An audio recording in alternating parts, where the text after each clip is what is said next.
कल कतर के दारुल-हुकूमत दोहा में अफ़गानिस्तान पर अक़वाम मुत्तहिदा का तीसरा इजलास मुनक़्क़िद होने जा रहा है। ये इजलास माजी के इजलासों से इसलिए मुख्तलिफ है कि अफ़गान हुकूमत का एक वफ़द पहली मरतबा इसके अंदर शिरकत करेगा। रवां हफ्ते अफ़गान हुकूमत ने ऐलान किया है कि अफ़गान हुकूमत के तर्जुमान ज़बीहुल्लाह मुजाहिद की क़यादत में एक वफ़द इस इजलास के अंदर शरीक होगा। माजी के इजलासों को अगर हम देखें तो वो बेनतीजा ख़त्म हुए थे और अफ़गान हुकूमत का ये मानना है कि उन इजलासों की नाकामी की वजह ये थी कि हमें उसके अंदर शरीक होने की दावत नहीं दी गई थी। मई 2023 में अफ़गानिस्तान पर अक़वाम मुत्तहिदा का पहला इजलास हुआ था। उस इजलास के अंदर इंसानी हुकूक और अफ़गानिस्तान पर आयद पाबंदियों जैसे मामलात को एजेंडे का हिस्सा बनाया गया था, लेकिन उस इजलास के अंदर अफ़गान हुकूमत को जो अमली तौर पर अफ़गानिस्तान के अंदर हुकूमत कर रहे हैं उनको मदून नहीं किया गया था। इसी तरह फिर 18 और 19 फरवरी 2024 को दूसरा इजलास हुआ था, लेकिन उस दूसरे इजलास की ख़ास बात ये थी कि उसके अंदर अफ़गान हुकूमत को शिरकत की दावत दी गई थी, लेकिन अफ़गान हुकूमत ने शिरकत के लिए दो बुनियादी शराइत रखे थे। पहली शर्त ये थी कि हमें अफ़गानिस्तान के वाहिद ज़िम्मेदार फ़रीक के तौर पर बुलाया जाए,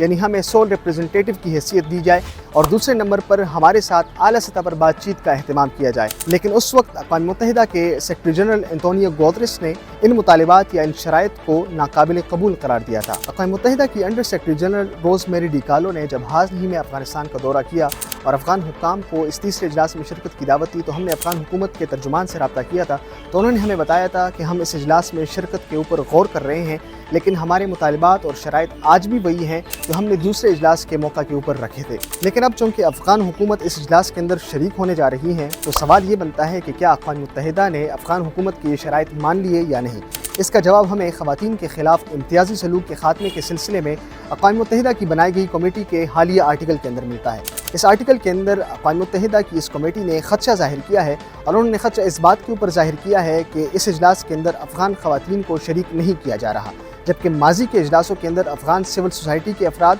और अफ़गान ख़वातीन शरीक रहे हैं। जबकि अब की बार जब अफ़गान तालिबान या अफ़गान हुकूमत शरीक होने जा रही हैं तो ख़वातीन और अफ़गान सिविल सोसाइटी के अफराद शरीक नहीं हो रहे हैं। तो बज़ाहिर ये लग रहा है कि अक़वाम मुत्तहिदा अफ़गान हुकूमत की ये शराइत जो उन्होंने दूसरे इजलास के मौका के ऊपर रखे थे मान लिए हैं।